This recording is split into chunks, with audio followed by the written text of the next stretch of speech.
Audio Jungle.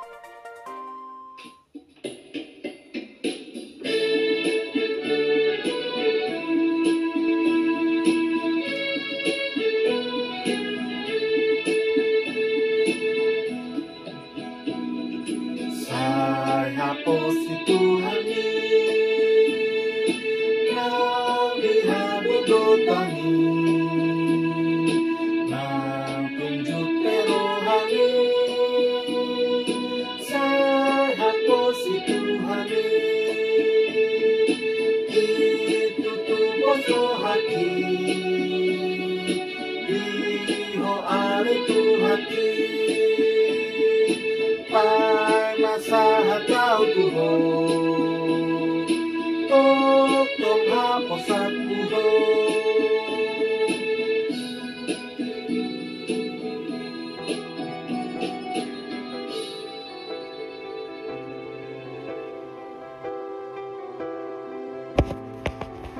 Shalom Bapak Ibu, Saudara sekalian yang terkasih dalam nama Tuhan Yesus Kristus. Pagi yang indah ini kita membacakan atau mendengarkan sebagian daripada firman Tuhan untuk menjadi renungan pagi mengawali kegiatan kita dimanapun kita berada.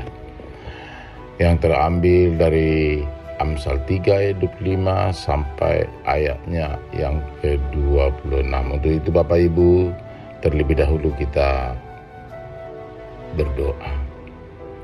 Bapa dalam surga, terpujilah Engkau ya Tuhan atas kasih-Mu menyertai kami dalam kehidupan ini. Sampai saat ini kami boleh bersyukur, pagi yang indah ini kami boleh mendengarkan firman-Mu. Biarlah firman ini menjadi tuntunan bagi kami, menjadi peringatan di dalam menjalankan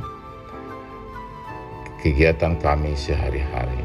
Bapa, tuntun kami. Dalam nama Tuhan Yesus Kristus kami ucap syukur dan berdoa. Amin.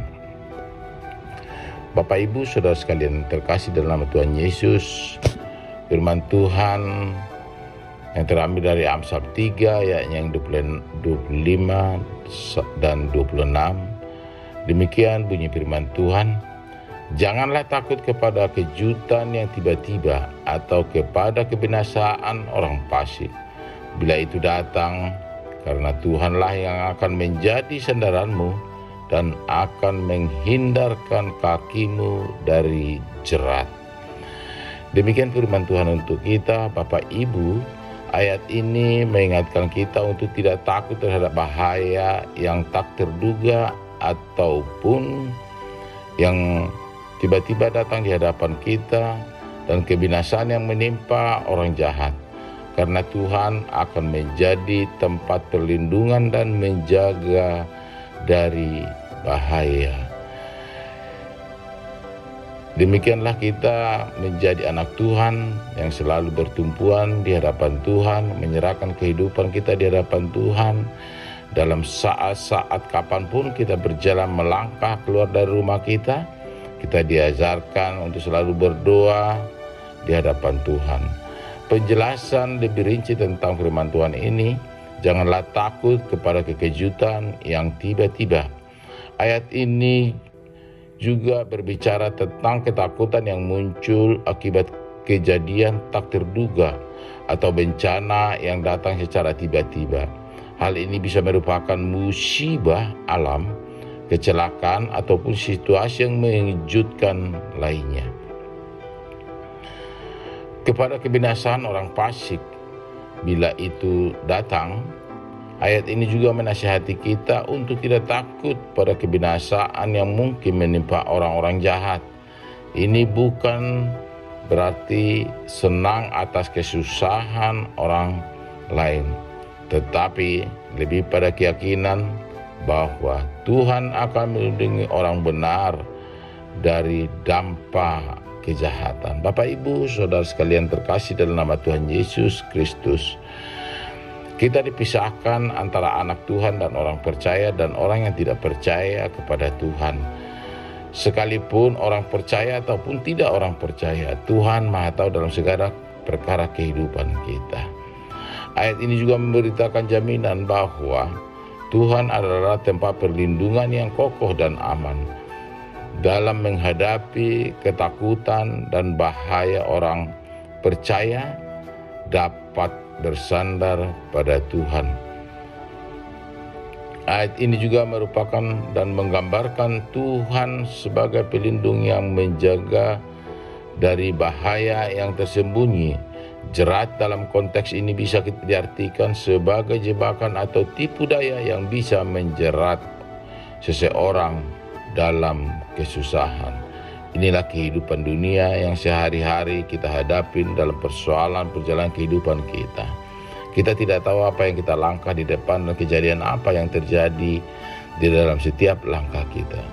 Disinilah kita perlu diajari untuk tidak khawatir, untuk tidak takut menghadapi segala persoalan yang tiba-tiba datang di hadapan kita. Mungkin itu dalam keadaan sakit, yang tiba-tiba kita sakit. Kita diajarkan untuk bersiap sebelum kita mengadakan kegiatan, sebelum kita berjalan melangkah ke depan. Kita diajarin untuk mengambil saat teduh, untuk bersyukur di hadapan Tuhan, dan selalu berserah di hadapan Tuhan. Secara keseluruhan, Amsal 3 ayat 26, 25, dan 26 memberikan pesan pengharapan dan keyakinan bahwa Tuhan adalah tempat perlindungan yang aman dan akan menjaga orang-orang percaya dari segala bahaya, baik yang tidak terlihat maupun yang tersembunyi. Bapak Ibu, perkara kehidupan kita tidak pernah mengetahui itu kapan datang dan apa perkara yang mau kita hadapi. Tetapi Tuhan kita Maha baik. Dia mengingatkan kita dengan mendengarkan firman itu, firman ini. Jangan pernah ragu untuk menghadapi kekejutan yang hadir dan yang kita temui atau yang kita alami dalam kehidupan. Ingatlah Bapak Ibu, Tuhan Maha baik, Dia akan selalu melindungi kita. Jangan pernah menyerah dengan keadaan, tetapi panggilah nama Tuhan di dalam segala perkara kehidupanmu. Terima kasih pagi yang indah ini. Selamat beraktivitas bagi yang beraktivitas dan bagi yang berkegiatan lain. Tuhan memberkati kita semua. Amin. Terpujilah Tuhan atas segala kemurahan-Mu. Engkau menyertai kami dalam kehidupan ini. Tuntun kami Tuhan, tuntun keluarga kami dimanapun mereka berada. Biarlah kasih-Mu yang selalu menyertai kami Tuhan. Hari-hari kami dalam menghadapi perkara kehidupan Tuhan. Tanpa perlindungan-Mu, tanpa kekuatan daripada Tuhan, kami akan terbawa oleh pikiran kami sendiri. Tapi kami percaya pagi yang indah ini, pagi yang cerah ini, Engkau mengingatkan kami mendengarkan firman ini. Segalanya boleh terjadi ya Tuhan dalam kehidupan kami. Tetapi kasih-Mu tidak akan pernah luntur dan tidak akan pernah pudar. Tuhan, kasihanilah kami. Kami berdoa Tuhan kepada saudara kami yang dalam keadaan sakit, dalam keadaan kesusahan, baik itu dalam perekonomian ya Bapa, dalam pekerjaannya Tuhan. Berikan kekuatan hati yang terbuka di hadapan-Mu. Lindungi kami. Terlebih Tuhan, ampuni kami dalam dosa kesalahan kami, supaya kami boleh layak bersyukur selalu di hadapan-Mu. Terima kasih Bapa. Di dalam nama anak Tuhan Yesus Kristus kami mengucap syukur dan berdoa. Amin.